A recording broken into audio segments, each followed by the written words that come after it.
Baik, salam sejahtera bagi kita semua. Sekarang saya Marcel Emmanuel Tobias, absen 16 dengan NIM 2332610061 akan mempresentasikan tugas saya tentang matkul statistika yang bermateri distribusi frekuensi.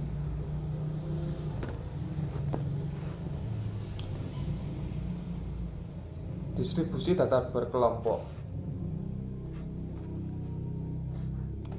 Dengan topik utama, poin yang akan saya susun materinya adalah menyusun tabel distribusi frekuensi, menentukan isi tabel frekuensi, nilai median data berkelompok, nilai rata-rata tabel berkelompok, modus tabel berkelompok, dan menentukan kuartil, desil, hingga persentil.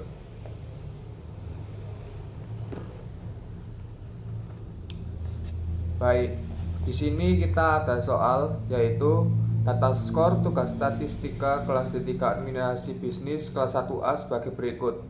Datanya ini adalah berjumlah 52. Dengan perintah, susunlah data di atas dalam bentuk tabel distribusi frekuensi.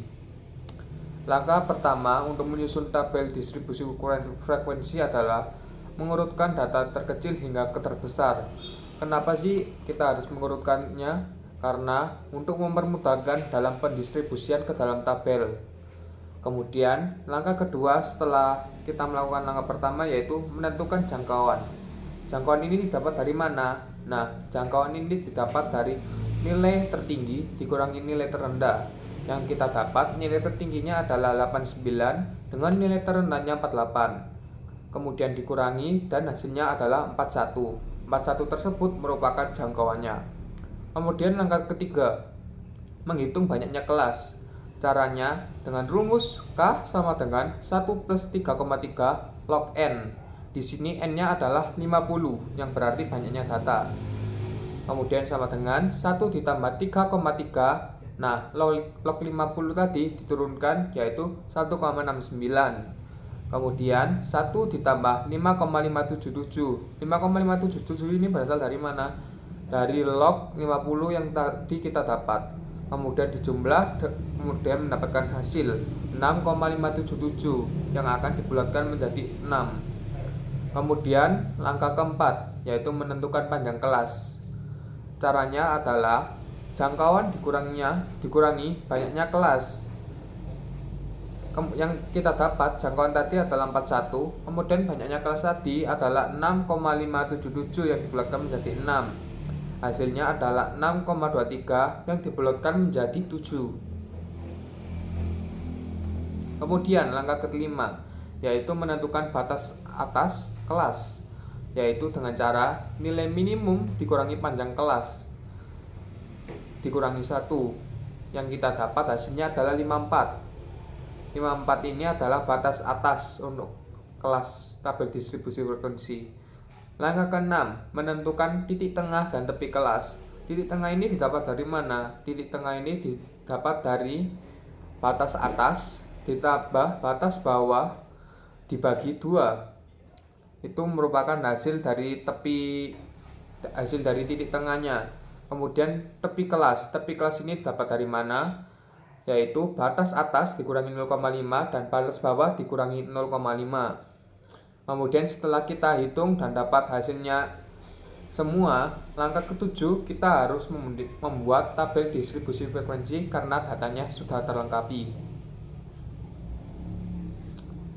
Nah, berikut adalah data skor tugas statistika kelas D3 AB 1A yang terdiri dari skor angket, frekuensi, titik tengah, tepi kelas, FI/XI, dan frekuensi kumulatif.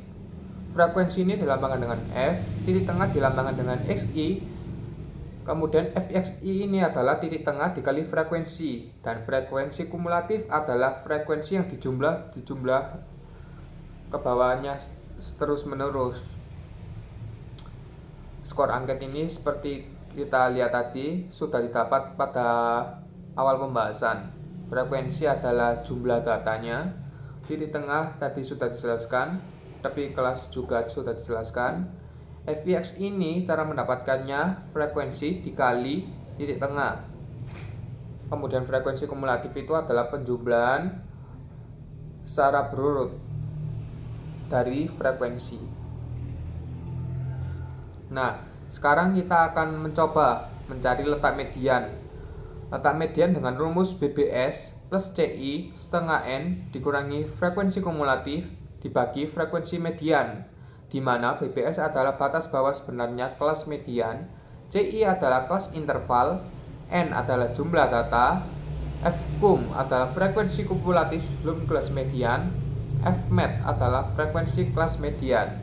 Letak median 50/2 dikurangi 25, yang kita dapat adalah kelas ketiga. Kenapa kelas ketiga?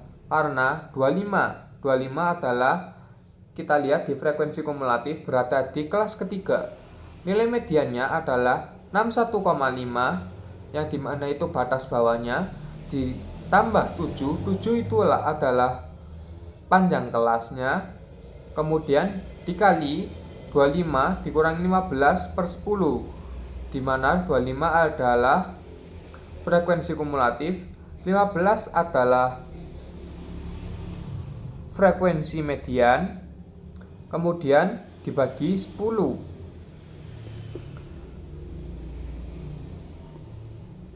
Kemudian kita lanjut, hasilnya yaitu 61,5 ditambah 7 dibagi 10 dikali 10/10, yaitu 61,5 plus 7 yaitu 68,5. 68,5 itu letak mediannya. Bagaimana kita cara membuktikannya?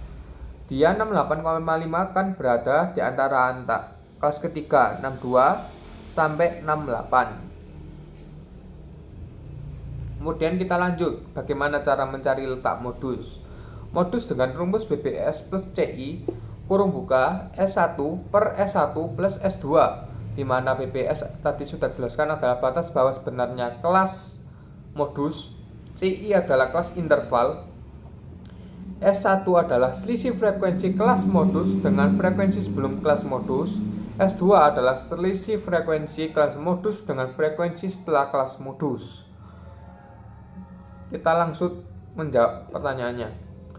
MO itu adalah modus, sama dengan 68,5 adalah batas atasnya, ditambah 7 adalah panjang kelas, kurung buka 15 dikurangi 10 dibagi 15 kurangi 10 plus 15 kurangi 7, yang dalam kurung harus kita selesaikan terlebih dahulu. Kemudian kita mendapat 68,5 ditambah 7 dikali 5/5 ditambah 8, yang kita dapatkan 68,5 ditambah 7 dikali 5/13 sama dengan 68,5 ditambah 2,69 sama dengan 71,19, yang tanda kuningnya itu merupakan kelas modusnya ya. Kemudian kita langsung menuju pertanyaan berikutnya, yaitu rata-rata. Rata-rata dengan rumus total FIXI, yaitu frekuensi dikali titik tengah, total FI yaitu total frekuensi. Rata-rata rumusnya adalah total FIXI dibagi total FI, di mana total FIXI-nya adalah kita dapat 3362, kemudian total data frekuensinya adalah 50. Itu kita tinggal bagi saja dan ketemu hasilnya 67,24. Kemudian kita lanjut, kita akan membahas kuartil ketiga. Letak K3 sama dengan IN/4, di mana N adalah banyaknya data dan I adalah kuartil ketiga. Jadi 3 dikali 50 dibagi 4 sama dengan 37,5 dibulatkan menjadi 38. Letak K3 sendiri kita lihat dari 38 sendiri. 38 kita lihat di frekuensi kumulatif berada di kelas 69 sampai 75. Nah, sekarang kita cari BBS-nya. 69 dikurangi 0,5 adalah 68,5. CI-nya 7, IN/4 tadi sudah didapat 38. Frekuensi kumulatifnya 25, frekuensi kuartilnya 15. Frekuensi kumulatif ini dapat dari mana? Nah, 7 ditambah 15 kan 22. 22 ditambah 25 kan 40, jadi 40. Kemudian kita lanjut ke K3. Kali K3 sama dengan 68,5 ditambah 7 kurung buka 38 kurangi 25 per 15 sama dengan 68,5 plus 7 dikali 13 per 15 sama dengan 68,5 plus 6,06 sama dengan 74,56 dibulatkan menjadi 75, yang artinya apa? 25% dari 50 siswa mendapatkan nilai statistika 75. Kemudian 75% dari 50 siswa mendapatkan nilai minimal 75. Nah, kita sekarang lanjut ke persentil. Yang kita cari adalah persentil 16. Letak P16 sama dengan IN dikali 100. 16 dikali 50 per 100 sama dengan 8. Nah, N itu tadi kan banyaknya data. Kemudian I itu didapat dari mana? Kan yang cari persentil 16, jadi I-nya 16. Kemudian letak P16. Karena 8, kita lihat di frekuensinya berletak di mana. Dan berletak di kelas kedua, yaitu di kelas 55 sampai 61. Kemudian BPS-nya. BPS adalah 55 dikurangi 0,5. 55 itu adalah batas bawahnya tadi. Yang ketemu hasilnya 54,5. Kemudian CI-nya itu panjang kelasnya 7, EN per 100 sama dengan 8. Frekuensi kumulatifnya 7, kemudian frekuensi kuartilnya 8. Frekuensi persentil. Kemudian dilanjut P16. P16 sama dengan 54,5 ditambah 7 dikali 8 kurangi 7 per 8. 54,5 ditambah 7 dikali 1 per 8 sama dengan 54,5 plus 7 per 8 sama dengan 55,375 dibulatkan menjadi 55, yang artinya apa? 1% dikali 50 siswa mendapatkan nilai statistika maksimal 55. Kemudian 99% dari 50 siswa mendapatkan nilai minimal 55. Kemudian kita lanjut ke pembahasan desit 6. Letak D6 IN per 10, di mana N-nya itu tadi 50, I-nya dan 6. 6 kali 50 per 10, yang kita dapat hasilnya 30. Letak D6 yaitu 69 sampai 75. Mengapa 69 sampai 75?